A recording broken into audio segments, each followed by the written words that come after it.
Sir loan అంటే ఏంటి? Sir లోను అంటే ఏంటి అంటే లోన్ ఎవరికైతే అవసరం ఉంటుందో వాళ్ళు బ్యాంకులు లేదా ఫైనాన్స్ కంపెనీల నుంచి లోన్ ప్రొవైడ్ చేయగలుగుతారు.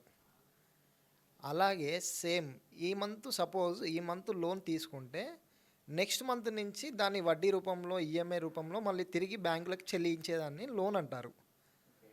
ఆ లోన్ ఎవరికి ప్రొవైడ్ చేస్తామంటే సాలరీడ్ ఎంప్లాయీ లేదా సెల్ఫ్ ఎంప్లాయిడ్ మీన్స్ బిజినెస్ ఎవరైతే చేస్తారో వాళ్ళకి. సాలరీడ్ ఎంప్లాయీ అంటే సాఫ్ట్వేర్ కంపెనీలో, government employee, private employee, so and so ex employee ఎవరికైనా మనం లోన్ ప్రొవైడ్ చేయగలుగుతాము. అసలు కొత్త బిజినెస్ స్టార్ట్ చేయాలంటే కస్టమర్ ఎటువంటి లోన్ అనేది తీసుకోవాలి? ఎటువంటి లోన్ అనేది ఏముండదు. కస్టమర్ ఇప్పుడు సపోజ్ బిజినెస్ లోన్ చేస్తున్నానుకో, ఆయనకు బిజినెస్ లోన్ కింద లోన్ చేయగలుగుతాము. పర్సనల్ లోన్ ఎలా చేస్తామంటే శాలరీ ఎవరికైతే వస్తుందో ఒక కంపెనీ నుంచి ఆయనకు శాలరీ క్రెడిట్ అవుతుందంటే అతనికి పర్సనల్ లోన్ మనం ప్రొవైడ్ చేయగలుగుతాము. ఎలాంటి లోన్ అనేది డిపెండ్ అండ్ కస్టమర్.